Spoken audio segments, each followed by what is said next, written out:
এখানে এই দেখতে পাচ্ছ তোমরা, আমি দেখানোর চেষ্টা করছি।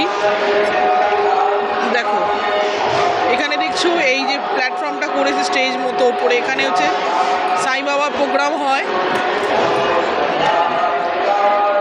ঠিক আছে গাইস, দেখো এটা কত বড় জায়গা। জায়গাটা অনেক বড়, এখানে সব মার্কেট ফার্কেট আছে, চারিদিকে মার্কেট। আর ওই দিক দিয়ে দ্বারকামাই, যেখানে সাই বাবা ম্যাক্সিমাম সময় কাটাতো, হ্যাঁ এই দিকটা সেটা করছে দ্বারকামাই এগুলো, কিন্তু ওখানে ক্যামেরা অ্যালাউড নেই।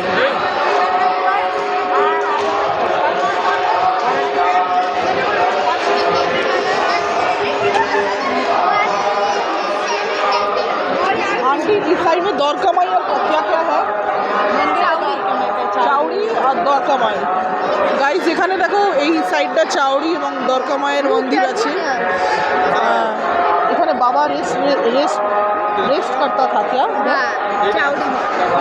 চাউরি বলছি এখানে একটা জায়গা, মানে মন্দির আছে, এখানে সাই বাবা নাকি রেস্ট করতো। और द्वारकामाई में क्या होता है? द्वारकामाई में क्या होता है? बाबा की धुनी जलती है।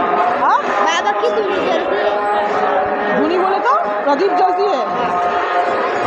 और দ্বারকামাইতে কি বলছে, বলছে বাবার নাকি প্রদীপ জ্বলে। এখানকার লোকে যা বলছে, মানে উনি ওখানে সময় কাটাতে নেই, তাই সেটাই বলছে। যতটুকু আমি জানতে পারছি গাইজ আমি সেটুকু বলছি, বাট সেইভাবে ভিড়ে কেউ কারোর সঙ্গে সেভাবে কথাও বলছে না। ওই দিকটা ওখানে ক্যামেরা অ্যালাউ নেই, সেই জন্য এখানে খুব রেস্ট্রিকশন।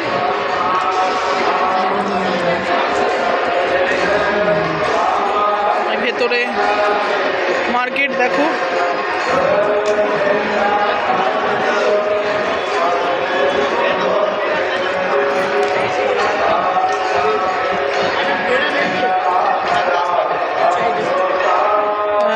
এখানে এইগুলো পাওয়া যায় গাইস। দেখো गुड़ वाला ये मिल्क के जागरे का 100 रुपीज़ का 250 ग्राम्स। এখানে আমসত্ত্ব, এখানে পেড়া, कंदी पेड़ा, शुगरलेस, पाल खवा, ये वाला दूध पेड़ा। देखो कत रकम पाওয়া যায়। ये सब बाबा का पूजा के लिए जाते हैं, प्रसाद हाँ हाँ पूजा देने के लिए जाते हैं ना। पूजा देने के এটা পুজো দেওয়ার জন্য গাইস। দেখো সাই বাবাকে, ये होममेड है अपना, घर में बनाता। সো গাইস ভিডিওটা ভালো লাগলে লাইক কমেন্ট শেয়ার করো। আমি চেষ্টা করেছি যতটা পেরেছি তোমাদের দেখিয়েছি, বাট এর থেকে বেশি তো অ্যালাউ করছে না এখানকার লোকজন। সো ভিডিওটা ভালো লাগলে লাইক কমেন্ট শেয়ার করো গাইস।